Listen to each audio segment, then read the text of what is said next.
what Allah subhanahu wa ta'ala wishes us to do, both individually and collectively. If you were to ask me, what is the challenge of the Quran today for you and me,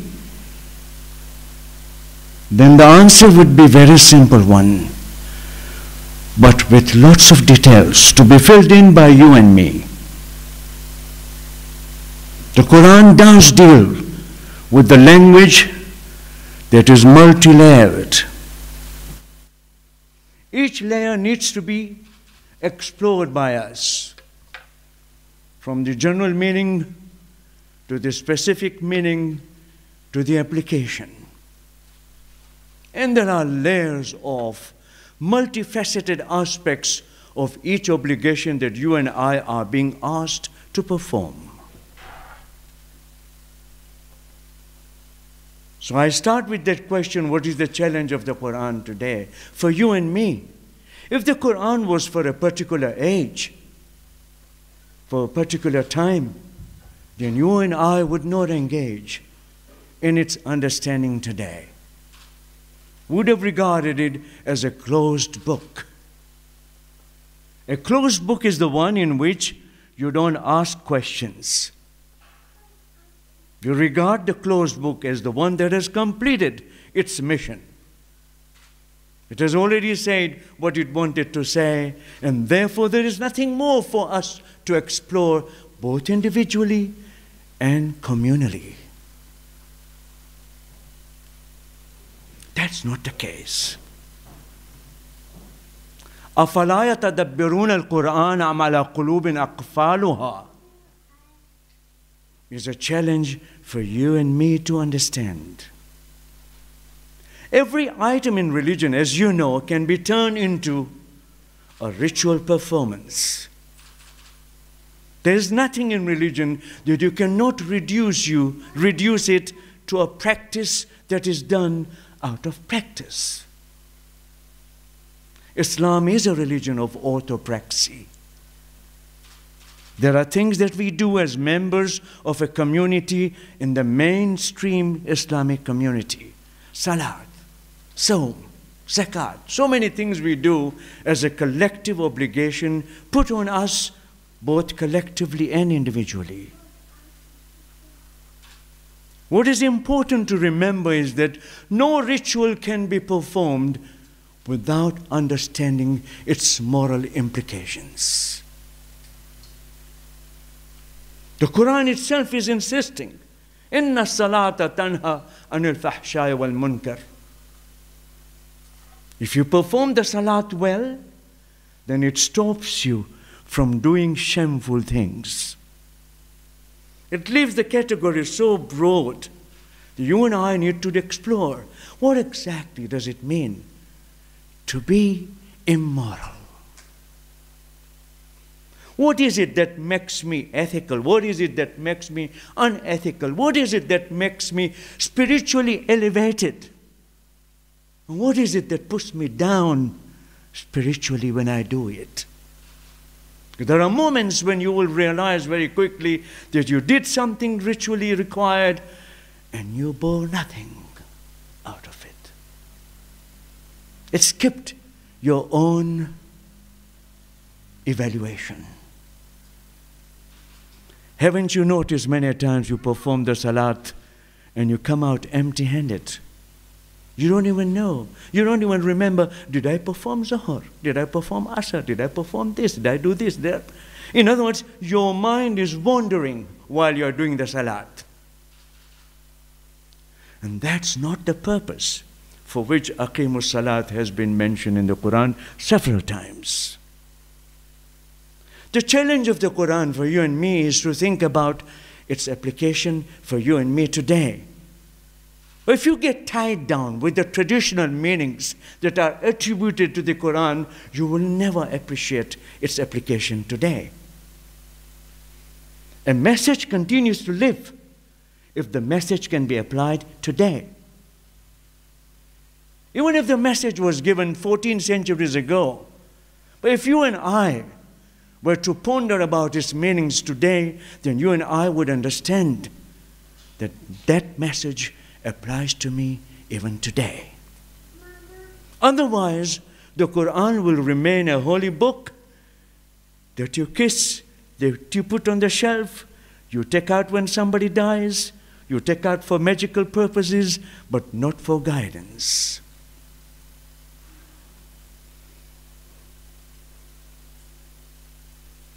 هدى للمتقين ذلك الكتاب لا ريب فيه هدى للمتقين. This book is the one that has been given without any doubt from Allah subhanahu wa ta'ala, and the purpose is to make you muttaqi. That means spiritually and morally aware. And I think the growth that we are talking about is the growth that happens to us every day as we age. Today in the academia, there's a big question. I can say that question applies to all of us in all of our institutions. We are gathered in a religious institution, Al-Mahdi Institute. AMI is a religious institution. It is supposed to be guiding us in our spiritual and moral issues. It's supposed to move us upward. And therefore you and I ask a very simple question. Where does the knowing in the institute take us? If I read 10 books in this institution, if I get a PhD in this institution, where is this PhD going to take me? I become a religious scholar, I become a legal interpreter. I engage in fiqh, interpretive jurisprudence. Where does it take me? In other words, the question is, where does knowing take you? If you didn't know today that this is why I am here for Juma, to perform, to be with the community, to connect with everyone in this community, then you would be utterly failing the responsibility that is laid on those who are required to attend the Jum'ah. There's an ethical dimension which is a relational dimension. How do I relate to you? What is my connection with you as a member of the community, as the member of humanity? Am I connected with you? Am I concerned about poverty in the community? Am I concerned about issues in the community that are facing us every day? How about youths? In other words, there is a question coming up in academia today. What is the purpose of religious studies?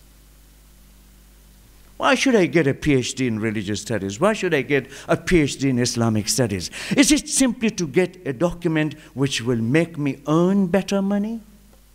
It could be. If you don't have a PhD, nobody would employ you in the university to teach.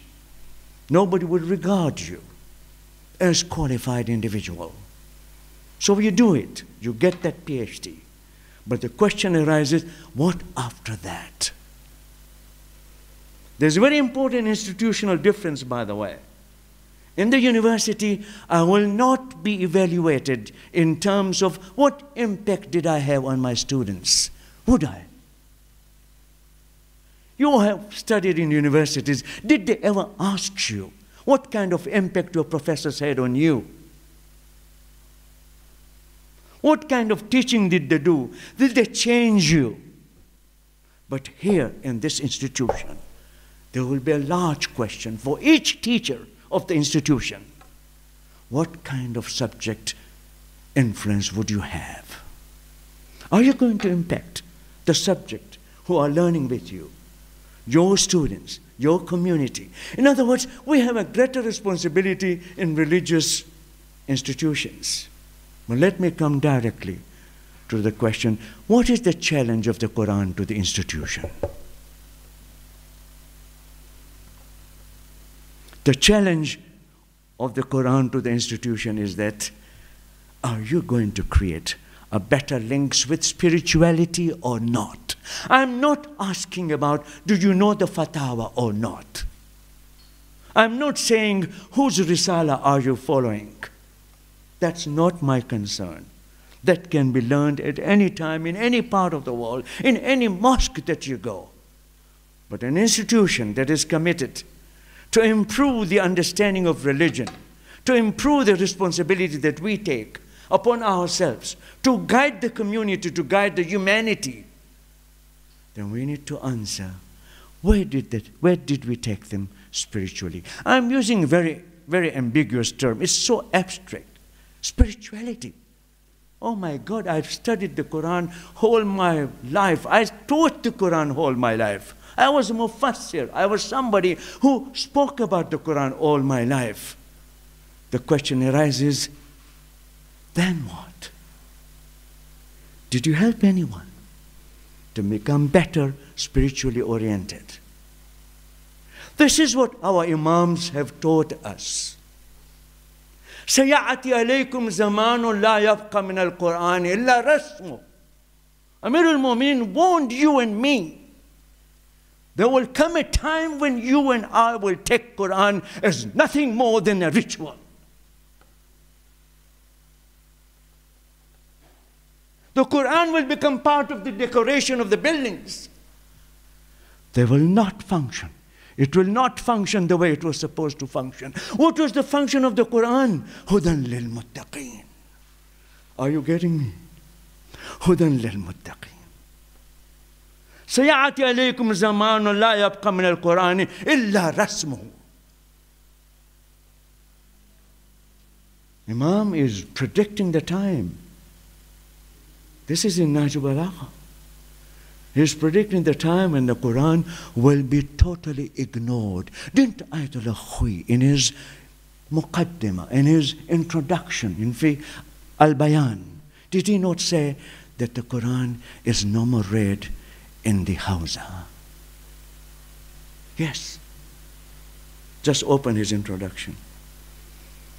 He complains that our fuqaha are not reading the Quran. They content themselves to the reading of the Sunnah. They read the Hadith, they don't read the Quran because Quran is very challenging. You cannot impose on Quran the meanings you want. Let the Quran speak to you. Then you will realize that Quran has its own mission to perform. Allow it to perform its mission. It can't speak, but don't speak on behalf of the Quran. Please don't do that. Don't impose your meanings on the Quran. Let the Quran teach you what it wants to teach you. This is where Muhammad Baqir Sadr was very original.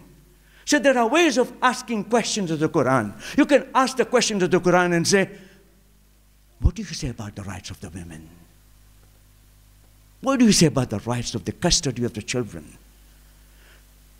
And you already have formed ideas in your mind, and you are trying to seek justification in the Quran. You are not letting the Quran speak to you back.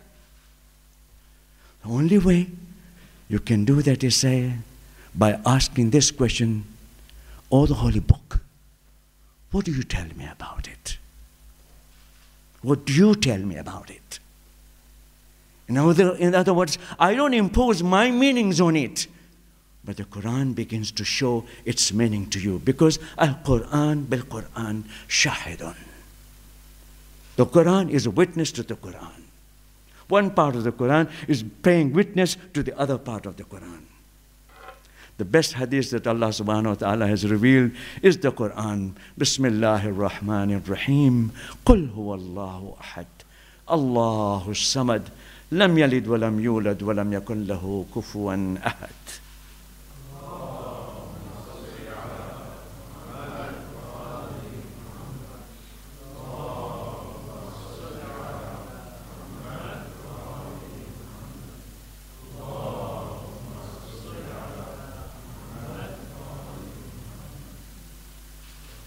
Alhamdulillah, nashkuruhu, na'buduhu, wa la na'budu illa iyyah. We don't worship anyone but Allah subhanahu wa ta'ala. You know, in one of the beautiful surahs of the Quran, Surah Al-Mu'minun, do you remember the last ayah of Surah Al-Mu'minun?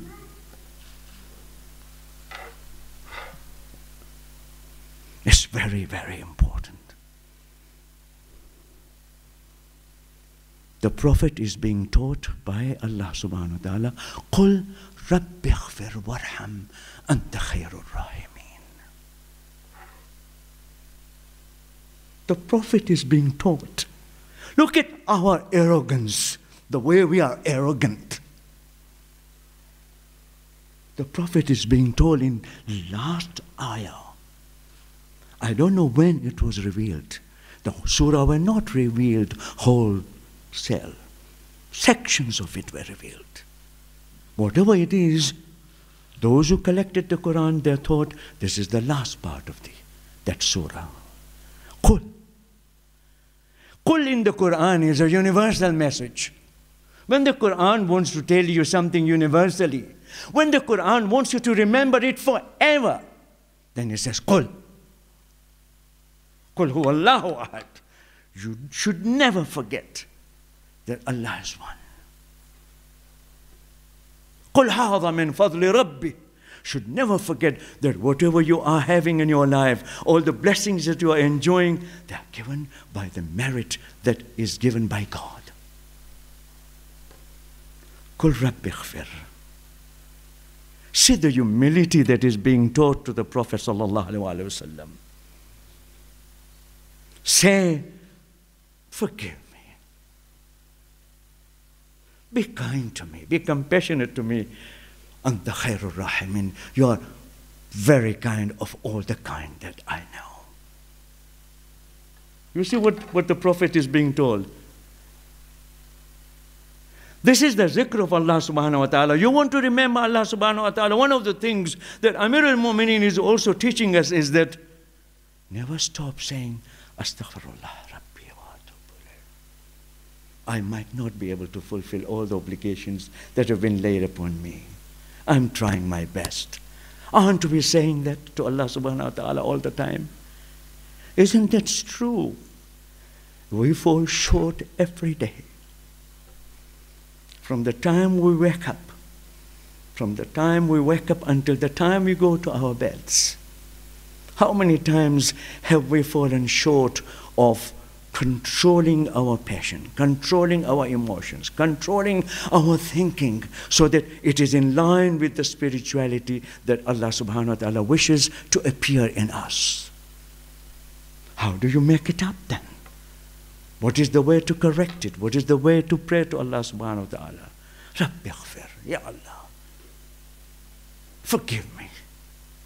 Can you imagine the Prophet say, because each word of the Quran was uttered by the Prophet sallallahu alaihi wasallam. The Quran is what the Prophet uttered. And you and I believe in the tongue of the Prophet sallallahu alaihi wasallam. Our iman is to the lisanun nabi, that he would not commit any kind of interpolation or extrapolation in the text of the Quran. That's what you and I believe. And at that point, you raise this standard.